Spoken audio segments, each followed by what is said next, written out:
Hey everyone, welcome back to the channel. If you're new here, make sure to hit that subscribe button. In today's video, I'm going to cover what to do if you have the check engine light on with the VSC light.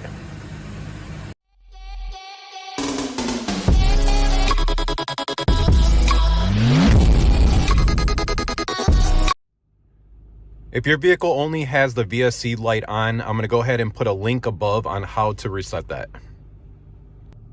So first I want to explain, because I had a lot of questions about this in the last video. When the check engine light pops on, the VSC light goes on with it. And the reason being is to protect the vehicle stability control system. So the proper way to do this is you're going to want to get a scan tool and scan to see what code you have so you can fix that problem. I'm going to show you guys how to reset the check engine light with the VSC light.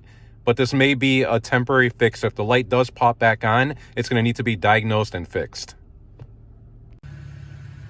So if you don't have a scan tool to reset those lights, all you're gonna need to do is locate the battery on your vehicle. And you can see this right here is a positive terminal, and this right here will be the negative terminal. You're just gonna take a 10mm wrench, you're gonna loosen this right here, you're gonna pull this up and leave it disconnected for about 10 minutes, and that will clear the light. If the light does pop back on after a few drive cycles, that's gonna need to be diagnosed and fixed. But this is a way to reset it without a scan tool. If you guys have any questions, go ahead and comment. Don't forget to like this video, and please don't forget to subscribe.